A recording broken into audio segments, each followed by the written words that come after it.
يرفع الله الذين آمنوا منكم والذين أوتوا العلم درجات إن الله خبير بما كنتم تعملون. بلندتر صلوات. اللهم صل على محمد وآل محمد.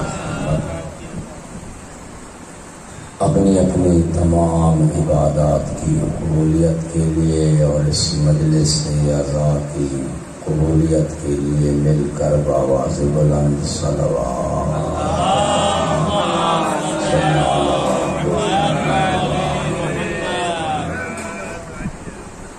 دنیا کے جس کونے میں عزاداران امام حسین علیہ السلام عزاداری منا رہے ہیں، اللہ کے رسول کو راضی کر رہے ہیں، سیدہ بطول سلام اللہ علیہ کو راضی کر رہے ہیں، تمام کی عزت جان و مال کی حفاظت کے لیے مل کے صلوات پڑھنے ہیں. اللهم صل على محمد وآل محمد.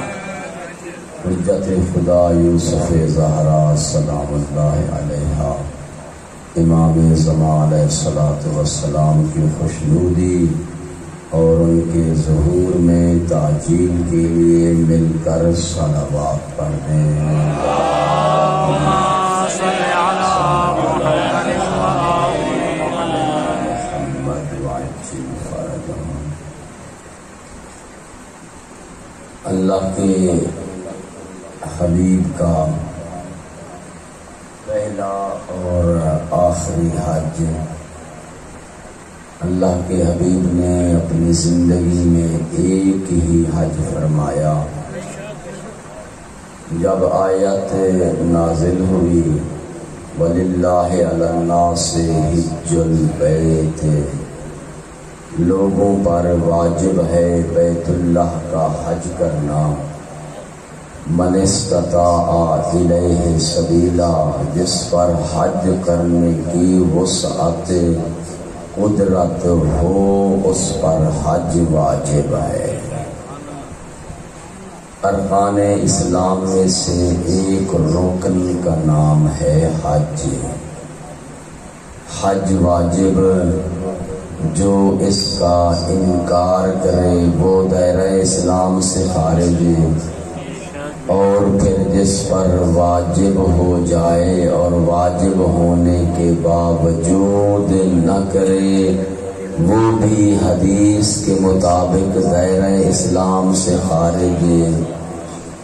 حج کی جب یہ آیت اتری، اللہ کے حبیب نے تمام مسلمانوں کو جمع کیا، یہ آیت پڑھ کے سنائی اور انہیں حج بیت اللہ کا کرنے کے لیے تیار کیا.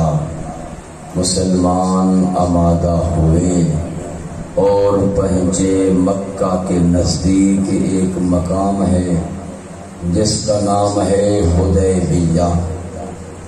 مکہ میں ابھی پیغمبر داخل نہیں ہوئے تھے. مقام حدیبیہ پہ جب پیغمبر پہنچے تو مشرکین مکہ کو خبر لگ گئی کہ اللہ کا حبیب اپنے ساتھیوں کو لے کر آ رہا ہے اور مکے میں داخل ہونا چاہتا ہے.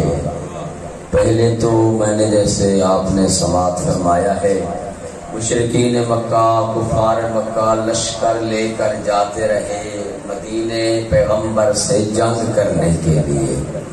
اب یہ کمزور ہو چکے تھے، تمام جنگوں میں یہ شکستیں کھا چکے تھے. اب پیغمبر پہ جب یہ آیت نازل ہوئی، مقام حدیبیہ پہ پہنچے تو مشرکین مکہ سے نکل کے اس جگہ سے پہنچے اور آ کر پیغمبر کو روک دیا کہ ہم تجھے مکہ میں نہیں داخل ہونے دیں گے. پیغمبر نے ادھر سے حج کا ارادہ کیا ہوا تھا اب مصلحت کی تحت اللہ نے پیغمبر کو حکم دیا کہ اے میرے حبیب ان کے ساتھ صلح کر لو. اس صلح کا نام صلح حدیبیہ، آپ سب بہتر جانتے ہیں.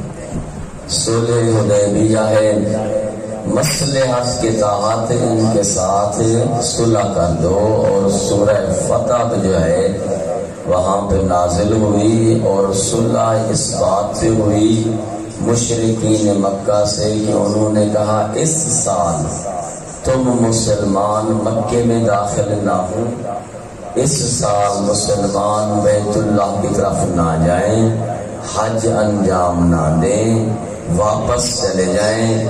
اس سال مشرکین مکہ نے کہا ہم اپنی رسومات بیت اللہ میں انجام دیں گے، آئندہ سال مسلمان آئیں گے، ہم بیت اللہ چھوڑ کے چلے جائیں گے، تم آ کے یہاں پہ اپنی عبادت کرنا. جب یہ صلح ہوئی اور پیغمبر نے صلح نامہ لکھا اور کچھ لوگوں نے اعتراض کیا، تمام طریقوں میں درج ہے اور ان کے نام بھی درج ہیں کہ کن کن نے اعتراض کیے اور کیا کیا کہا. تو قرآن کریم نے بہرحال پیغمبر کو فرمایا انا فتحنا لکا فتحا مبینا، اے میرے حبیب اس صلح کے ذریعے ہم نے تجھے واضح فتح نصیب فرمائی ہے. بہرحال مسلمان واپس چلے گئے. دوسرے سال پھر مسلمان جمع ہوئے اور پھر بڑی تیاری کے ساتھ جمع ہوئے. فقط مدینے سے نہیں آئے بلکہ پوری دنیا سے جتنے ملکوں سے لوگ اسلام لا چکے تھے اور ان پر حج واجب تھا، استطاعت تھی، بیت اللہ پہنچ سکتے تھے، تمام جمع ہوئے. اب حج کی عبادت کرنے کے لیے پیغمبر کے ساتھ آئے. جب پہنچے مکہ کے اندر اس معاہدے کے تحت مکہ میں بیت اللہ کو مشرکین مکہ نے خالی کر دیا تھا، مسلمانوں کو عبادت کرنے کا موقع دے دیا تھا، آئیں تاکہ وہ بھی عبادت کریں، بیت اللہ میں معاہدہ جو ہوا ہے وہ بھی عبادت کریں، وہ بھی حج کریں، حج انجام دینے کے بعد پھر واپس چلے جائیں گے. روایات لکھتی ہیں، مفسرین لکھتے ہیں اللہ کا حبیب بیت اللہ میں حج انجام دے رہا تھا، ابھی حج مکمل نہیں ہوا تھا. بیت اللہ کا طواف اللہ کا حبیب فرما رہا تھا. یہ جبرائیل امین یہ سورہ مبارکہ ابتدا میں جو دوست نے تلاوت کی آپ نے سماعت فرمائی، اس کی 2 آیتیں لے کے نازل ہوا. کون سی آیتیں؟ اللہ کا حبیب حج کر رہا ہے، جبرائیل امین یہ آیت لے کے اترا فَإِذَا فَرَغْتَ، اے میرے حبیب اللہ کہتا ہے جب تو حج سے فارغ ہو جائے، فرغتا فارغ ہو جائے، فن سب، اے میرے حبیب اللہ کہہ رہا ہے جب تو حج انجام دے دے اور حج سے فارغ ہو جائے تو فن سب، حج سے فارغ ہونے کے بعد تو نے اپنا جانشین نصب کر دینا ہے، وَإِلَىٰ رَبِّكَ فَارْغَب، اور پھر تو نے اپنے رب کے ساتھ ملاقات کی تیاری کرنی ہے.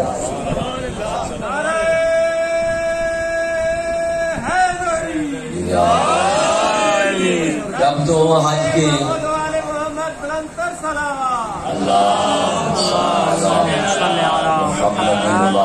محمد حج سے فارغ ہو جائے، فرغتا، ہم بھی فارغ ہونا کہتے ہیں، فارسی میں بھی فارغ ہونا کہا جاتا ہے اور قرآن کریم میں بھی یہی اصطلاح استعمال فرمائی.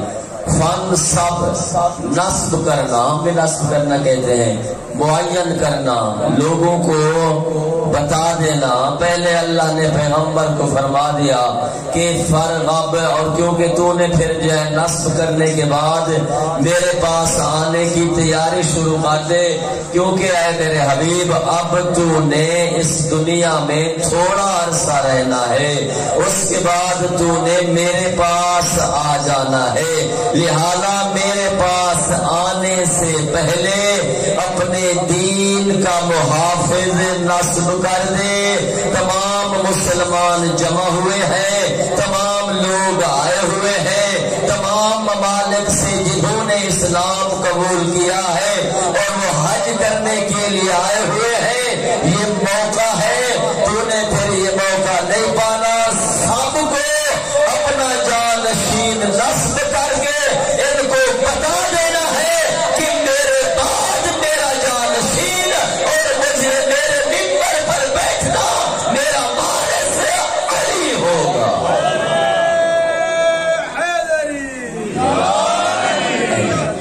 اب تفسیریں لکھتی ہیں کہ اللہ کے حبیب نے آیات لی جبرائیل سے، حج مکمل کیا، حج مکمل کرنے کے بعد مکہ سے روانہ ہوئے۔ اب مکہ سے باہر نکلے، اللہ کا حبیب انتظار فرما رہا ہے کہ کوئی موقع ایسا ملے جس موقع پر تمام جمع ہوں اور میری بات سنیں، اور کیونکہ اللہ کا جو حکم ہے میں نے اپنے جانشین کو نصب کرنا ہے، ان کو بتانا ہے۔ اب اللہ کا حبیب موقع کی تلاش میں یا پہنچے مقام جحفہ پہ، جس کا دوسرا نام جو ہے مقام خم غدیر ہے، جحفہ بھی کہا جاتا ہے، خم غدیر بھی کہا جاتا ہے۔ یہاں پہ ایک چوک ہے، چار راستے، چہار راہ جسے آپ کہتے ہیں، چوک جسے کہتے ہیں، یہاں پہ لوگ جدا ہوں گے، مکہ والے مکہ چلے جائیں گے واپس، مدینے والے مدینے کی طرف سفر کریں گے، یہاں سے یمن والے یمن جائیں گے، عراق والے عراق، ترک والے ترک جائیں گے، ایران والے ایران کی طرف سفر کریں گے۔ ہر کسی نے یہاں پہ پیغمبر سے جدا ہونا ہے، اور پیغمبر بھی انتظار کر رہے ہیں ایسے مقام کی جہاں پہ سب جمع ہو۔ مقام خم غدیر پہ پہنچے، پیغمبر چاہ رہے تھے یا جبرائیل امین سورہ مائدہ آیت نمبر 67 لے کے آ گئے، یا ایھا الرسول، اے میرے پیغام پہنچانے والے۔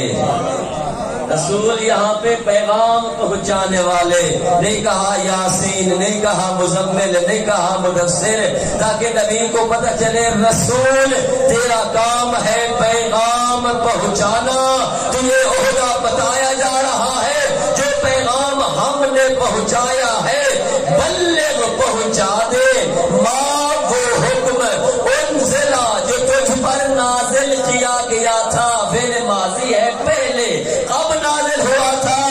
حج کرتے ہوئے نازل ہوا تھا۔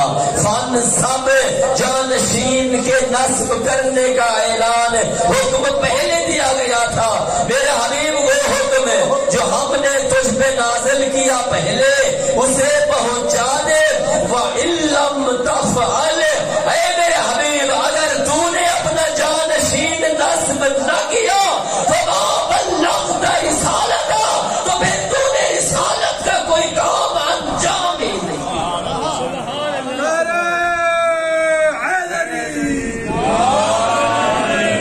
اور یہاں پہ جو ہے میں آپ کو تھوڑا سا روک کے ایک جملہ کہنا چاہتا ہوں، کیوں اللہ کے حبیب کو کہا جا رہا ہے وَإِن لَّمْ تَفْعَلْ، اگر تو نے یہ پیغام نہ پہنچایا فَمَا بَلَّغْتَ رِسَالَتَهُ، تو پھر تو نے رسالت کا کوئی کام نہیں کیا، تیری رسالت مکمل نہیں ہوتی، تو نے تیری رسالت کی تبلیغ مکمل نہیں ہوتی۔ وجہ کیا ہے؟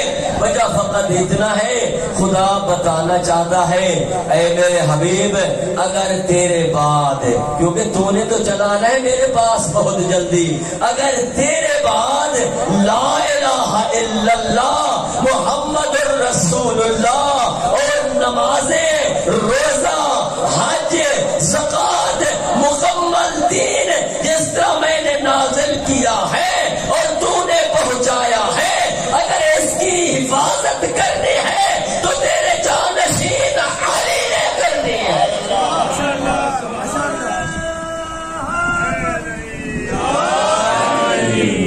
اگر علی نے حفاظت نہ کی تو پھر نمازیں بھی بدل جائیں گی، بدل جائیں گی نا، پھر روزے بھی بدل جائیں گے، حج کے احکام بھی بدل جائیں گے۔ لہذا فما بلغت رسالتا، اب اندازہ خود لگا دے کہ جب اللہ کے حبیب کی رسالت بغیر علی کی ولایت کے پہنچائے مکمل نہیں ہوتی تو مسلمان کا اسلام بغیر ولایت علی کے کیسے مکمل ہو سکتا ہے؟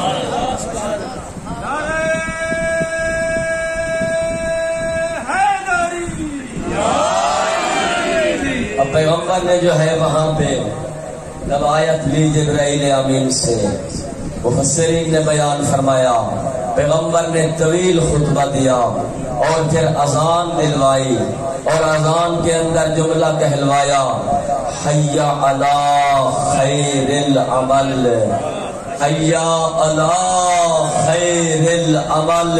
آج پیغمبر نے تجھے وہ عمل تعلیم دینا ہے، آج پیغمبر نے تمہیں وہ عمل بتانا ہے، نمازوں کا بھی نہیں بتانا، روزوں کا بھی نہیں بتانا، حی علی خیر العمل، آج آؤ تمہیں وہ عمل تعلیم دیا جائے گا جو دنیا میں بھی تمہارے لیے خیر ہے، جو آخرت میں بھی تمہارے لیے خیر ہے۔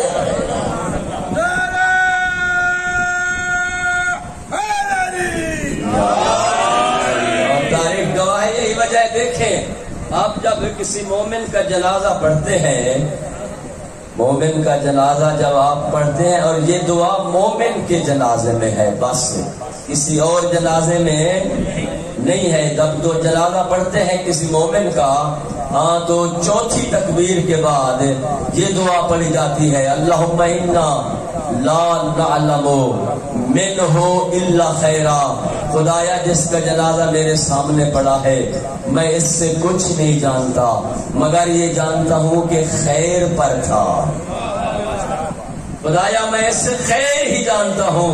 سوال کرے مولانا جس کا جنازہ میرے سامنے پڑا ہے اور آپ مجھ سے اقرار لے رہے ہیں میں اس سے خیر کے علاوہ کچھ نہیں جانتا، میں تو اس کی کافی برائیاں جانتا ہوں، میں تو دیکھتا تھا کہ یہ جھوٹ بھی بول لیا کرتا تھا، کبھی غیبت بھی کر لیا کرتا تھا، کبھی چوری بھی کر لیا کرتا تھا، جبکہ جنازہ مرد کا ہے یا عورت کا ہے، جس کا بھی سامنے رکھا ہوا ہے تمام گواہی دے رہے ہیں محب آل محمد کے جنازے پر خدایا ہم اس سے خیر کے علاوہ کچھ نہیں جانتے۔ مولانا اس کی تفسیر فرمائے کیا مراد ہے خیر سے؟ سب یہ اقرار کر رہے ہوتے ہیں خدایا نیک ہو یا گناہگار لیکن اتنا ضرور جانتے ہیں زندہ رہا ہے تو علی علی کرتا رہا ہے، مرا ہے تو علی علی کرتے گیا۔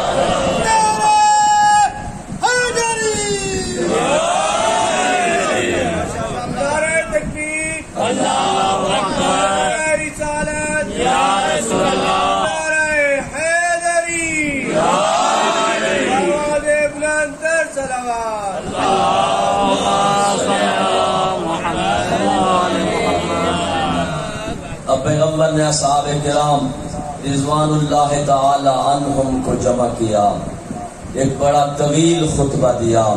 یہاں پہ 3 روایتیں موجود ہیں، بعض مفسرین نے لکھا 1,20,000 صحابہ کرام تھے، بعض نے لکھا 1,24,000، بعض نے لکھا 1,40,000۔ بہرحال تعداد میں اختلاف، کوئی اتنا بڑی بحث کی ضرورت نہیں ہے۔ اصحاب کرام کو جمع کیا اور جمع کر کے طویل خطبہ دیا پیغمبر نے، دے کر فرمایا الست اولا بانفسکم، کیا میں تمہاری جانوں کا حاکم نہیں ہوں؟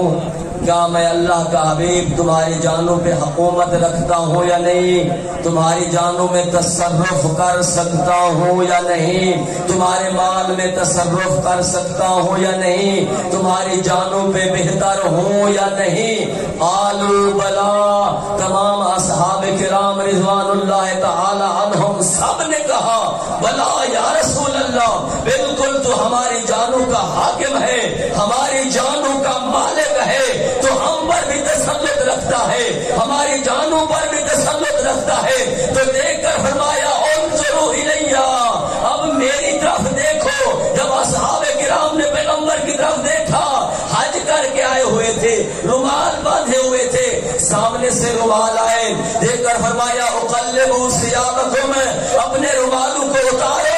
اب انہوں نے رومالوں کو جب اتارا تو پیغمبر نے فاشار الی علی بن ابی طالب، علی کو پیغمبر نے بلایا، امیر کب قریب آئے پیغمبر کے، وہ پیغمبر نے علی کا ہاتھ پکڑا، اتنا بلند کیا کہ علی اور پیغمبر کے بغلوں کی سفیدی نظر آنے لگی، اور دیکھ کر فرمایا من کنت مولا ہو فہذا علی مولا، وہ کس کس کا میں مولا ہوں، وہ اس کا علی مولا۔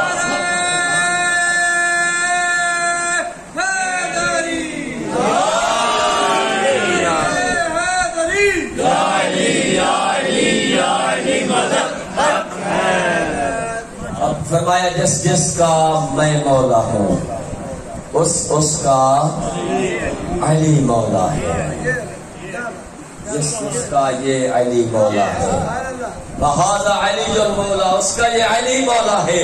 اب تاریخ گواہ ہے کہ اب جب پیغمبر نے اعلان کیا اور اس جلسے کو منعقد کرانے والی ذات اللہ کی تھی، یہ جو جلسہ ہوا نا، جلسہ قدیر، کس کے حکم پہ ہوا تھا؟ خدا کے حکم سے ہوا تھا۔ اب پیغمبر اعلان بھی کر رہے ہیں، اور اعلان کرتے کرتے مڑ مڑ کے آسمان کی طرف بھی دیکھ رہے ہیں، آیا میرا بانی مجھ سے راضی ہوا ہے یا نہیں؟ آیا میرا بانی مجھ سے راضی ہوا ہے یا نہیں؟ کیونکہ کسی بھی خطیب کو کوئی موضوع دیا جائے اور وہ موضوع پڑھ رہا ہو تو پڑھتے پڑھتے مڑ مڑ کے اپنے بانی کی طرف دیکھتا ہے۔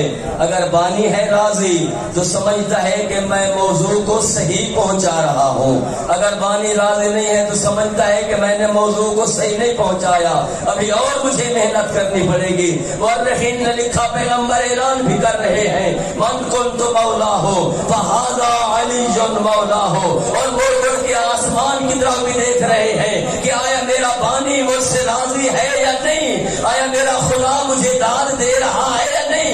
تو میرا سوال ہے کہ اللہ نے پیغمبر کو داد دی یا نہیں دی؟ اللہ نے پیغمبر کو داد دی۔ سورہ مائدہ کی یہ آیت اتاری، الیوم اکملت لکم دینکم واتممت علیکم نعمتی ورضیت لکم الاسلام دینا۔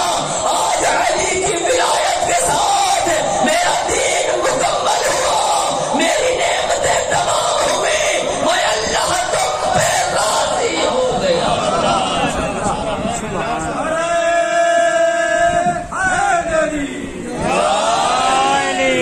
میں اللہ تم پہ راضی ہو گیا۔ اور اب یہاں پہ لے جملہ لکھیں، اور اس جملے کو فرمایا من کنت مولا ہو فہذا علی مولا ہو، جس کا میں مولا ہوں اس کا یہ علی مولا ہے۔ تعرف الاشیاء بازدادہا، چیزیں جو ہیں وہ پہچانی جاتی ہیں ضدوں کے ذریعے۔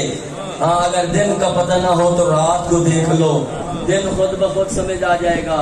اگر رات کی سمجھ نہ آئے تو دن کو دیکھ لو، رات خود بخود سمجھ آ جائے گی۔ اگر کالے کا پتہ نہ چلے تو پھر گورے کو دیکھو، کالا خود بخود سمجھ آ جائے گا۔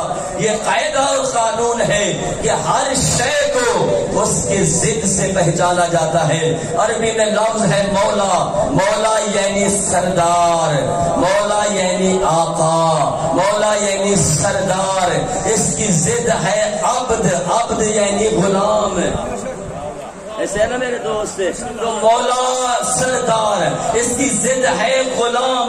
تو میں یہی کہنا چاہتا ہوں کہ خم قدیر کے اندر 1,40,000 مجمع کے اندر کتنی مولا تھے؟ دو. کون کون سے؟ ایک نبی مولا، دوسرا علی مولا. تو مولا کی ضد ہے غلام. میں کہتا ہوں مانتے ہم بھی ہیں، لیکن اتنا مانتے ہیں جو قوم غدیر میں سردار تھے وہ سردار ہیں، جو غلام تھے وہ غلام ہیں.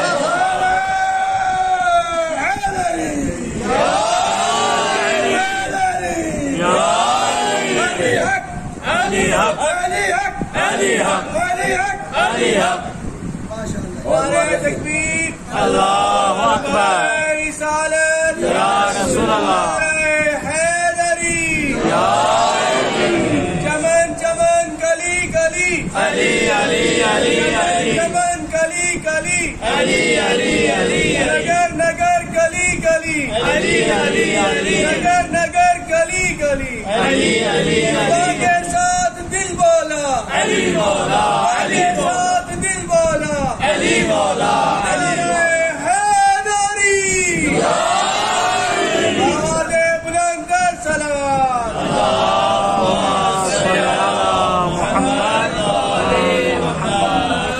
پیغمبر نے اعلان کر دیا، اور اعلان کرنے کے بعد پھر بھی پیغمبر مطمئن نہیں ہے. تمام مورخین نے لکھا پیغمبر نے خیمہ نصب کرایا، اور خیمہ نصب کرانے کے بعد حکم دیا تمام اصحاب کرام کو کہ آئیں امیر المومنین پہ کے ہاتھ پہ بیعت کرتے جائیں اور علی کو مبارک بھی دیتے جائیں. ایک طرف سے پیغمبر بیٹھے ہوئے، ایک کرسی پہ ہے پیغمبر موجود، دوسری کرسی پہ سامنے ہے امیر المومنین حضرت علی علیہ السلام موجود. اب دو ہستیاں موجود ہیں، اصحاب کرام کا مجمع لگا ہوا ہے، اور ہر صحابی جو ہے پیغمبر کا آتا ہے، آ کر علی کے ہاتھ پہ بیعت بھی کرتا ہے اور علی کو مبارک دیتے ہوئے دوسرے دروازے سے باہر چلا جاتا ہے. یہی وجہ ہے تاریخ نے، تمام تاریخوں نے یہ جملہ لکھا، ہر کسی نے علی کے ساتھ اپنی عقیدت اور مودت کا اظہار کیا، حتیٰ کہ حضرت عمر رضی اللہ تعالی عنہ کی جب باری آئی، آئے علی کے پاس اور آ کر علی کو مبارک دی، اور مبارک دے کر کہا بخن بخن لقا ابن ابی طالب انت مولایا و مولا کل مومن و مومنت. اے فرزند ابو طالب علی، تجھے مبارک ہو، تو میرا بھی مولا ہے، ہر مومن مرد اور عورت کا مولا.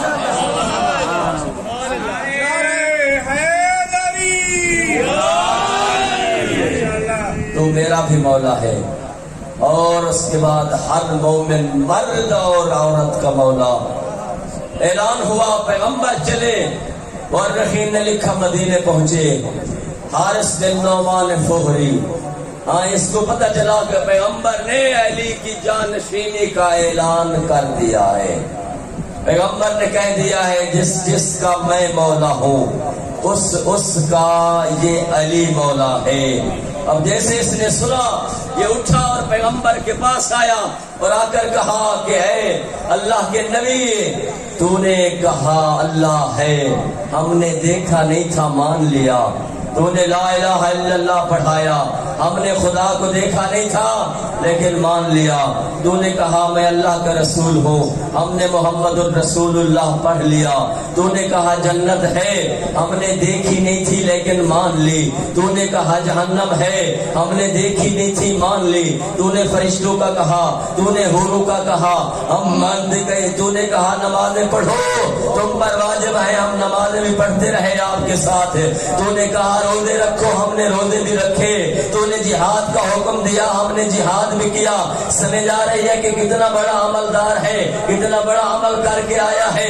لا الہ الا اللہ بھی پڑھ لیا، محمد الرسول اللہ بھی پڑھ لیا، نمازیں بھی پڑھتا رہا، روزے بھی رکھتا رہا، اور اس کے بعد کہا خمس و زکات بھی دیتا رہا. اور اس کے بعد کہا تو نے حج کے لیے کہا، جن پہ استطاعت تھی وہ تیرے ساتھ گئے، حج بھی کر کے آئے. جو حکم تو دیتا گیا ہم مانتے گئے. اب جانے سے پہلے اپنے بھائی علی کو ہمارے اوپر مسلط کر کے جا رہے ہو.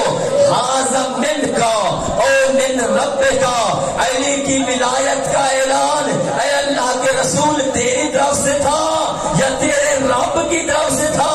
اللہ کے حبیب نے قرآن کی آیت پڑھی پڑھی یا ایھا الرسول بلغ ما انزل الیک من ربک، فرمایا کہ میری طرف سے نہیں بلکہ اللہ کی طرف سے یہ حکم تھا، میں نے اس حکم کی تکمیل کی ہے۔ اس وقت اس نے کہا کہ اے اللہ کے رسول سورہ معارج کی تفسیر پڑھیں، آیت نمبر 1 اور 2، سأل سائل بعذاب واقع وللکافرین لیس لہ دافع۔ اس نے کہا اے اللہ کے رسول اگر اللہ کی مرضی سے علی ولی بنا ہے تو خدا کو کہو کہ میرے اوپر عذاب نازل کرے، تاکہ عذاب کا سوال کیا، ادھر سے دشمن علی نے خدا سے عذاب چاہا۔ قرآن کہتا ہے وَلَيْسَ لِلْكَافِرِ لَهُ دَافِعٌ، آسمان سے پتھر گرا، اس کے جسم کے 2 ٹکڑے ہوئے اور خدا نے اعلان کر دیا علی کی بلا کا دشمن نہ اس دنیا میں عذاب سے بچ سکتا ہے نہ آخرت کے۔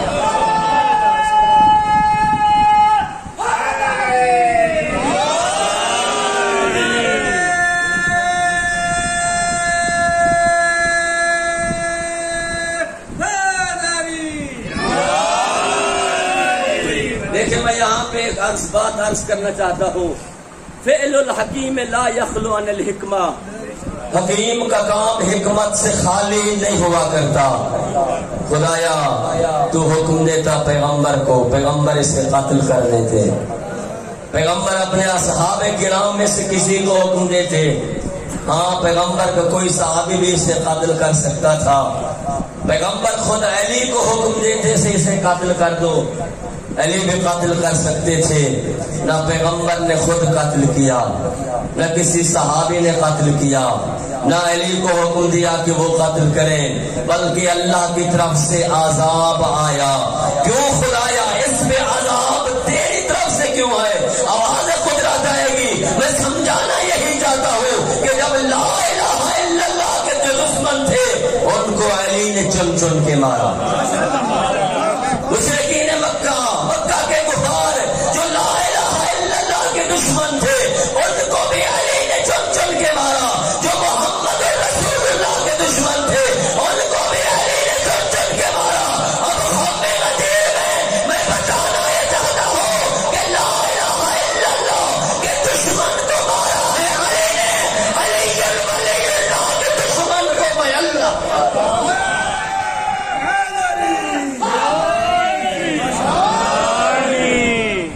دیکھیں یہ کلمہ جو نازل ہوا ہے یہ ایک دفعہ نازل نہیں ہوا، کلمہ جز جز ہو کے نازل ہوا، حصے حصے ہو کے نازل ہوا ہے۔ مکے میں نازل ہوا لا الہ الا اللہ، تفسیریں اٹھائیں، تاریخیں اٹھائیں، آپ بہتر جانتے ہیں مکے میں جتنے مسلمان ہوئے سب نے صرف لا الہ الا اللہ پڑھا تھا۔ محمد الرسول اللہ کا حکم مکے میں نہیں آیا، مکے سے جب ہجرت کی مدینے آئے کچھ عرصے کے بعد حکم نازل ہو گیا محمد الرسول اللہ، میرے حبیب انہیں کہو جو تجھ پر عقیدت کا اعلان کرتا ہے، جو اسلام لاتا ہے، اظہار محبت و عقیدت کرتا ہے، لا الہ الا اللہ کے بعد اسے چاہیے کہ محمد الرسول اللہ بھی پڑھے۔ اب میرا یہاں پہ آپ سے سوال ہے، ایک بندہ مکے میں ہوا مسلمان اور اس نے لا الہ الا اللہ پڑھا اور مدینے میں ہجرت نہ کی، مکے میں ہی دنیا چھوڑ گیا، سوال یہ ہے اس کو جنت میں جانے دیں یا روک لیں؟ ہاں کیا سوال جواب کیا ہے کہ جنت میں جانے دو؟ بھئی اس نے محمد الرسول اللہ پڑھا ہی نہیں ہے، اس نے پڑھائی صرف لا الہ الا اللہ ہے، جنت میں کیسے جانے دے؟ اس لیے جانے دے کہ جو حکم تھا اس نے اس پہ عمل کیا۔ اب مکے میں آ گئے، حکم آ گیا محمد الرسول اللہ کا کہ اے میرے حبیب نے کہو لا الہ الا اللہ کے بعد محمد الرسول اللہ بھی پڑھے۔ اب اس حکم کے بعد کوئی انسان صرف لا الہ الا اللہ پڑھتا ہے، محمد رسول اللہ نہیں پڑھتا اور دنیا چھوڑتا ہے، اب میرا سوال ہے اسے جنت جانے دیں؟ اسے جنت جانے دیں؟ نہیں، اسے نہیں جانے دیں گے، روک دیں گے۔ بھئی کیوں؟ مکے والا تو صرف لا الہ الا اللہ پڑھ کے وہ جنت جا رہا ہے، اس کو جانے دیں۔ مدینے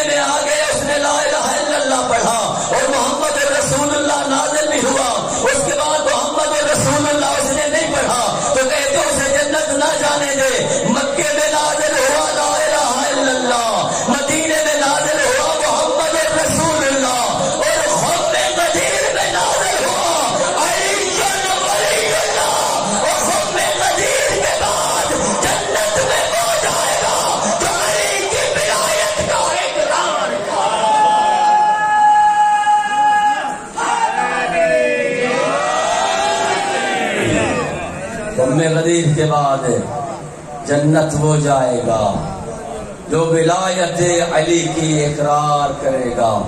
میرے دوست، کوئی بھی جلسہ ہو، چھوٹا ہو یا بڑا ہو، اس کے لیے 3 چیزوں کا ہونا ضروری ہے۔ اجتماع، جلسہ، مجلس۔ جلسہ بڑا ہے یا چھوٹا، جب تک 3 چیزیں نہ ہوں وہ جلسہ منعقد نہیں ہو سکتا۔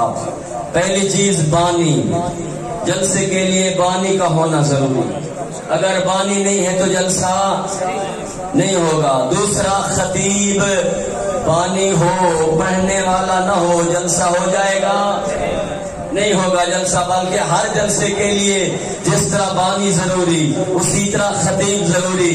تیسرا ہے موضوع، جلسے کا موضوع معین ہونا چاہیے کہ اس جلسے میں کس بات پہ گفتگو ہوگی، کون سی بات لوگوں کو بتائی جائے گی۔ تو ہر جلسہ چاہے چھوٹا ہو چاہے بڑا ہو، اجتماع بڑا ہو یا چھوٹا، اس کے لیے 3 چیزوں کا ہونا ضروری۔ نمبر 1 بانی، نمبر 2 خطیب، اور نمبر 3 موضوع۔ تو میرا سوال ہے ہر صاحب اسلام سے، ہر کلمہ گو سے، کہ جلسہ غدیر جو ہوا 1,40,000 کا مجمع تھا، ذرا بتا دے کہ جلسہ غدیر کا بانی کون تھا، جلسہ غدیر کا خطیب کون تھا، اور جلسہ غدیر کا موضوع کیا تھا۔ تو سب لکھیں گے جلسہ غدیر کا بانی تھا لا الہ الا اللہ، خطیب تھا محمد رسول اللہ، موضوع تھا علی شان علی۔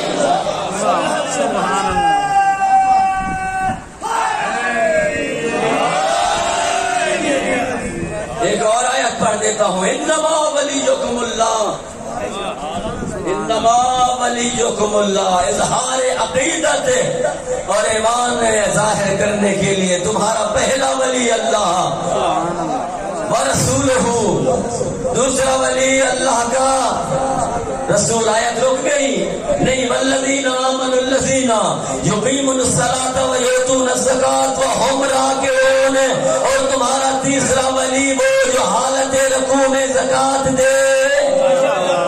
اب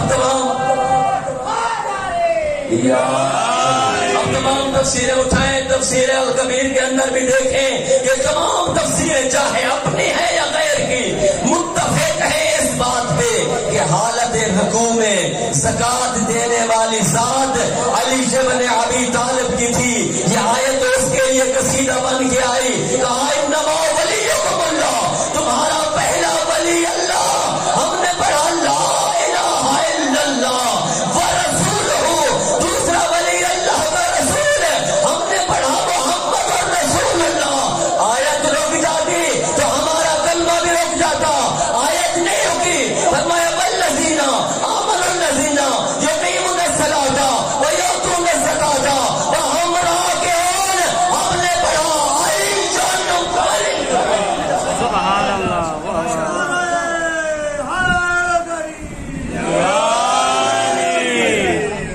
مل کر صلوات پڑھ لیں۔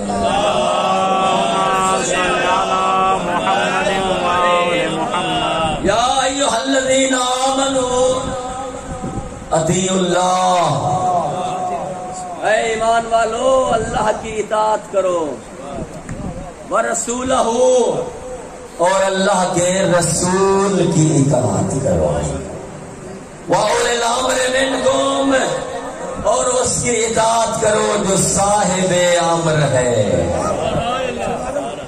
قرآن نے کہا اطیعوا اللہ، اللہ کی اطاعت کرو، ہم نے نیچے لکھ دیا لا الہ الا اللہ، ورسولہ، قرآن نے کہا اللہ کے رسول کی اطاعت کرو، ہم نے نیچے لکھا محمد رسول اللہ، وَأُولِي الْأَمْرِ مِنْكُمْ، اور اولي الامر کی اطاعت کرو، ہم نے لکھا علی جان علی۔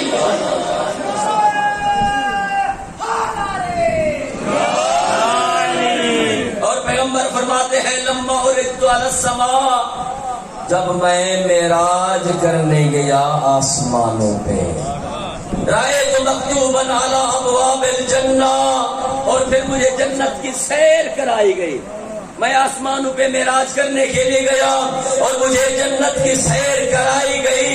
فوجدت مکتوبا علی ابواب الجنہ، میں نے جنت کے دروازوں پہ لکھا ہوا پایا. کیا لکھا ہوا تھا؟ لا الہ الا اللہ محمد رسول اللہ وأیدتہ بعلی ولی اللہ والفاطمۃ عبد اللہ الحسن والحسین سیدا شباب اہل الجنہ وعلی محبیہم رحمت اللہ وعلی مغفرہم لعنت اللہ.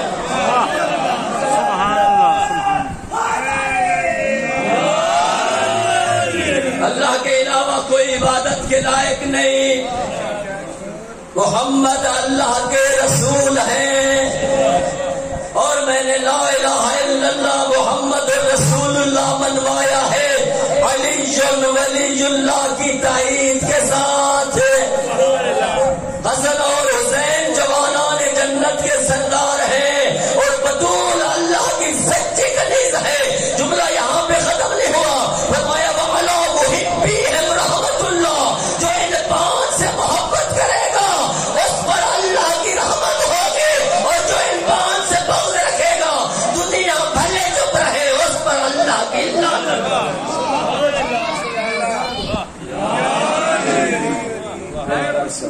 محمد والے محمد کلندر سلامات.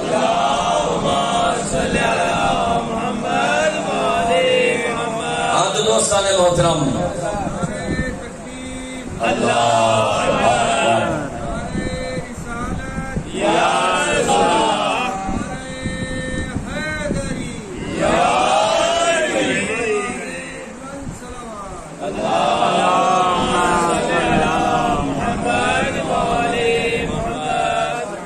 ہاں تو میرے دوست، لازم ہے جس طرح آپ علی ولی اللہ کا اقرار کرتے ہیں زبان کے ساتھ.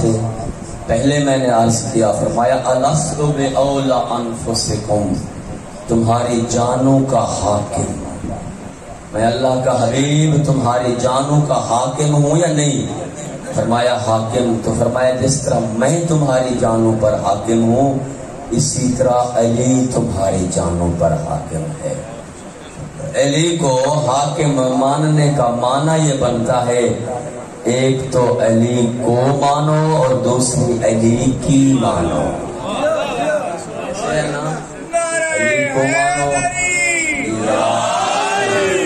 اور علی کی مانو. ان علی علیہ الصلوۃ والسلام. یہ روایت سماعت فرمائیں اور چند جملے مسائل کی کہہ کر میں جو ہے نمبر بھائی کو حوالہ کر دوں گا. فضائل بھی ماشاءاللہ آپ نے بڑے سنے، آپ جو ہے روایت بھی سن لیں. علی بن ابی طالب علیہ السلام کلندر سلامات. اللہم صلی علی محمد علی کو مانا ہم نے فضائل سن کے، اب علی کی مانیں گے روایت سن کے. حضرت علی علیہ الصلوۃ والسلام روایت فرماتے ہیں کہ میں پیغمبر کے ساتھ موجود تھا. جاء رجل الی رسول اللہ، ایک عربی اللہ کے حبیب کے پاس آیا. وقال، اور اس نے آ کے کہا علمنی عملا یحبنی اللہ، اللہ کے رسول کوئی عمل تعلیم دے جس سے میرا اللہ مجھ سے راضی ہو جائے.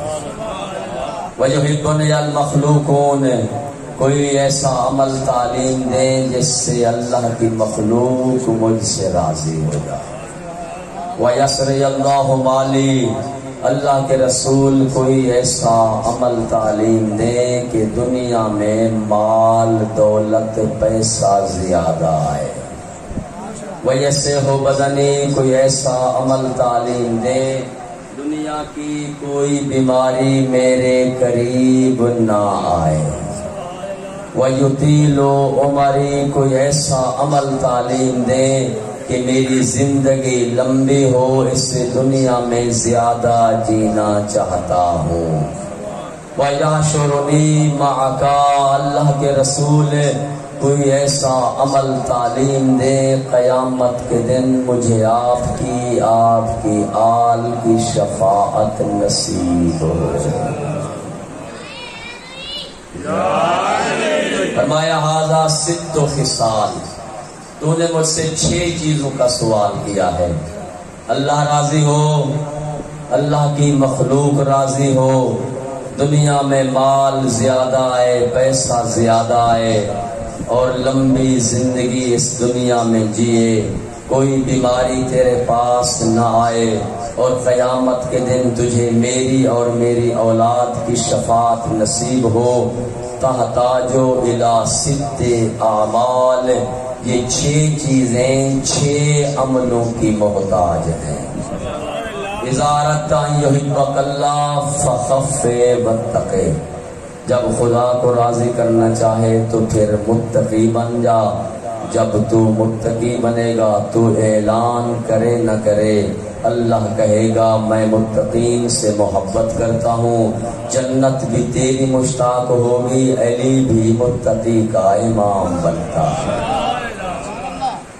اذا اردت ان یحبک المخلوقون، فرمایا جب تو چاہے کہ اللہ کی مخلوق تجھ سے راضی ہو، فاحسن الیہم، پھر ان کے ساتھ اچھا سلوک کر رہے، جب تو اس سے ملے فسلم علیہ، اسے سلام کر، احوال پرسی کر رہے، گفتگو کرتے ہوئے مسکرا، اور جب اس کو خدا حافظ کرنے لگے دعا الیہ، اس کو دعا کر کے خدا حافظ کر، جب اس چیز پہ عمل کرے گا لوگوں کے دلوں میں تیری محبت بڑھے گی۔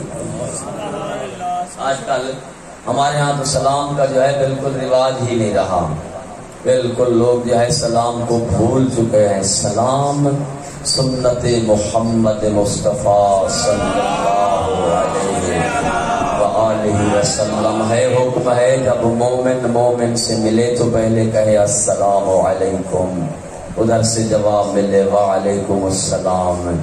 فرمایا اذا اردت ان یسر اللہ مالک، ہاں فرمایا مال بڑھانا چاہتے ہو، ہم بھی بڑھانا چاہتے ہیں نا، ہم میں سے ایسا بندہ ہے جس کو مال کی ضرورت نہ ہو، کوئی بندہ شاید بیٹھا ہو، بہرحال جو ہے، ورنہ مال پیسے کی ہر بندے کو ضرورت ہے۔ ہاں فرمایا اگر تو چاہتا ہے کہ مال بڑھائے، تیرے پاس مال زیادہ ہو، پیسہ زیادہ ہو، فاکثر من المال الصدقہ، مال سے صدقہ نکال کر اللہ سے تجارت کر، ادھر سے تو صدقہ دیتا جائے گا، ایک کے بدلے میں 1400 دینا اللہ کا کام ہے، خدا تجھے عطا کرے گا۔ اذا اردت ان یصلح اللہ بدنک، جب تو یہ چاہے کہ اللہ تیرے بدن کو صحیح کرے، دنیا کی کوئی بیماری تیرے قریب، آج بھی لوگ پریشان ہیں نا کرونا سے، بڑے پریشان ہیں، بھی کرونا آ گئی، لوگ مر رہے ہیں، اور پریشان ہونا بھی چاہیے، بیماری آ گئی ہے صاف ظاہر ہے۔ اب کوئی جو ہے پیروں سے تعویذ لے رہے ہیں، کوئی انجیکشن لگوا رہے ہیں، ٹھیک ہے بھی ہر چیز اپنی جگہ پہ درست ہے، کرنا چاہیے، لیکن جو تعویذ اللہ کے حبیب نے دیا ہے، اگر اس تعویذ کو ہم لے لیتے اور اس پر عمل کرتے تو یہ بیماری ہی نہ آتی۔ اب بھی اس تعویذ کے ذریعے جو ہے عمل کر کے اس بیماری سے بچا جا سکتا ہے۔ سن پیغمبر نے کیا تعویذ دیا بیماریوں سے بچنے کا، فرمایا جب تو چاہے دنیا کی کوئی بیماری تیرے قریب نہ آئے، فزکے من المال، اپنے مال سے واجب زکوٰۃ نکال کے فقراء اور مساکین تک پہنچاتا رہے۔ جب تو فقراء اور مساکین کا حصہ کھائے گا نہیں، وہ حصہ تیرے پیٹ میں جائے گا نہیں، تیرے جسم کے قریب بیماری آئے گی نہیں۔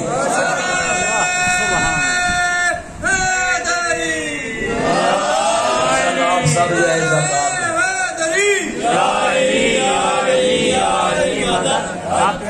زکوٰۃ کے ماشاءاللہ پابند بیٹھے ہوں گے، ماشاءاللہ واجب زکوٰۃ گندم پہ ادا کرتے ہوں گے۔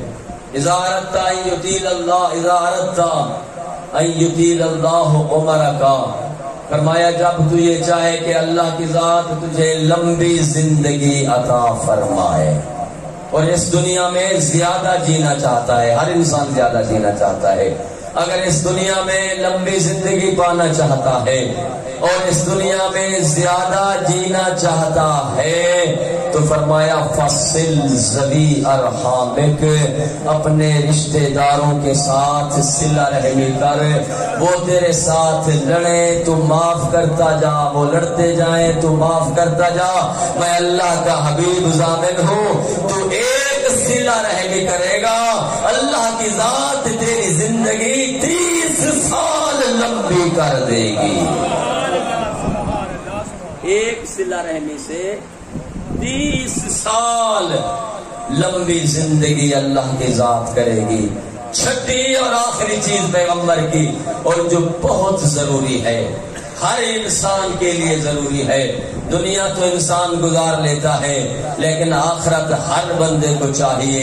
فرمایا اذا اردت ان یحشرک معی ومع اہل بیتی، جب تو چاہے تجھے میری شفاعت نصیب ہو اور میری آل کی شفاعت نصیب ہو۔ سب کو اللہ کے حبیب کی شفاعت چاہیے، سب کو اللہ کے حبیب کی آل کی شفاعت چاہیے، اور یہ بھی ہمارا عقیدہ ہے کہ اللہ کے حبیب اور اس کی آل کی شفاعت کے علاوہ ہم جنت میں ہمارے اعمال ہی ایسے نہیں ہے کہ ہم جنت میں جائیں جب تک ان کی شفاعت نصیب نہ ہو۔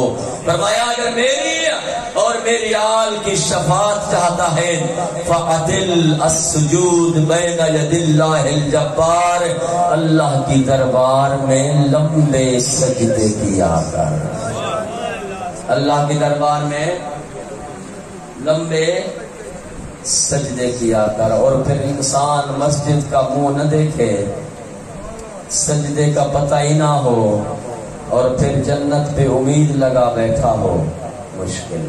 شفاعت نبی اور آل نبی کی روایت سے طے ہے، دو چیزوں سے ہو سکتی ہے، ایک لمبے سجدے کرو، اور دوسرا واجبات ادا کرنے اور محرمات سے بچنے کے بعد غم حسین میں آنسو بہاؤ۔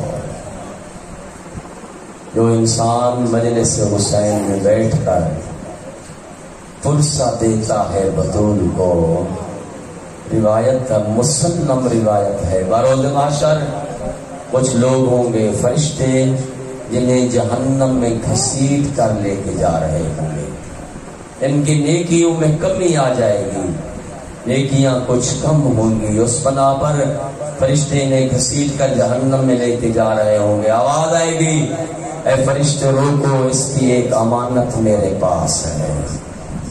مڑ کے دیکھیں گے کون؟ بنت پیغمبر بطول، جس کو پرسہ دینے کے لیے آیا ہے نا، تو 10 دن اپنا آرام چھوڑ کے، سب کچھ چھوڑ کے 10 دن اس جگہ پہ تو آتا رہا، مقصد فقط ایک تھا، بطول کو پرسہ دوں اس کے بیٹے حسین کا۔ فرمایا اس وقت بطول ہوں گی، کہیں گی یہ مومن کے آنسو ہیں اس کے، جو مجلس میں بیٹھ کر میرے حسین کے غم میں بہایا کرتا تھا، اب ان آنسو کو تولو۔ جب مومن کے آنسو تولے جائیں گے نیکیوں کا پلڑا بھاری ہو جائے گا، اس رونے کے ذریعے بطول شفاعت فرمائیں گے، ہاں زاداران حسین اور رو حسین کو۔ آج 8 محرم کی رات ہے، 7 سے حسین کا پانی بند ہوا، ازاداروں روایتیں کہتے ہیں 7 کو پانی بند ہوا، اور 7 کے بعد 8 آئی، 9 آئی، 10 آئی، ایک قطرہ خیام حسینی میں پانی کا نہ تھا کہ حتیٰ کہ حسین کا 6 ماہ کا اصغر جس کے پیاس سے حالت یہ تھی، علماء نے شہزادہ علی اصغر کی تشبیہ مچھلی کے ساتھ لکھی ہے کہ مچھلی کو جب پانی سے نکالا جائے جب تک سکت ہو تڑپتی رہتی ہے، جب تڑپنے کی طاقت ختم ہو کبھی دائیں کروٹ بدلتی ہے، کبھی بائیں کروٹ بدلتی ہے، جب یہ بھی طاقت ختم ہو جائے کبھی منہ کھولتی ہے کبھی بند کرتی ہے۔ مقتل کی کتابیں لکھتی ہیں 7 کو حسین کا پانی بند ہوا، 8 کو اصغر تڑپتا رہا،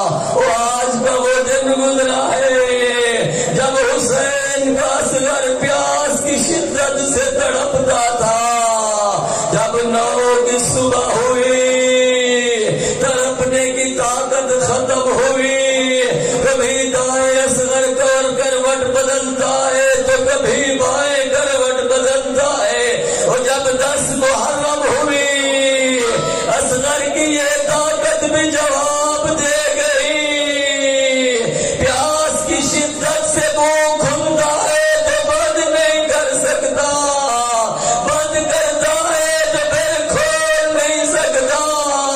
رونے والے حسین نے جب اپنے 6 ماہ کی یہ حالت دیکھی، کہا رباب مجھے اصغر تیار کر کے دو، میں آخری حجت نانا کی امت کے پاس لے کے جاتا ہوں، وہ شاید اصغر پہ ترس کھا جائے۔ ازاداران حسین روایت کہتی ہے رباب نے تیار کیا، حسین نے اصغر کو ایسے لیا جیسے قاری قرآن لے کے چلتا ہے، فوج اشقیاء کے سامنے لے کے آئے، حسین دے کر کہتے ہیں فوج اشقیاء اگر تمہارے نزدیک مجرم ہو تو میں اس 6 ماہ کے بچے کا کیا قصور ہے، اور اس کی ماں کا دودھ خشک ہو گیا ہے، وہ 3 دن کا پیاسا ہے میرا اصغر، ہو سکے تو میرے اصغر کے لیے ایک گھونٹ پانی دو، وہ شاید میرا صغیر بچ جائے۔ ازاداران حسین اب روایت کہتی ہے یہ ظالم دیکھ کے کہتے ہیں حسین حسین پیاس تمہیں خود کو لگی ہے، بہانے بچوں کے بناتا ہے، آواز دے کر کہا اصغر بیٹا تو فخر عیسیٰ ہے، عیسیٰ نے بچپن میں 3 دن کا تھا ماں کی عصمت کی گواہی دی تھی، اصغر میری عصمت کی گواہی دے۔ اب روایت کہتی ہے منہ کھلا وہ خشک زبان ہونٹوں پہ آئی، اصغر نے خشک زبان ہونٹوں پہ پھیر کر کہا اعلیٰ تاش اعلیٰ تاش اعلیٰ تاش، وہ مسلمان ایک گھونٹ پانی دے دو، اس سے شاید میری جان بچ جائے۔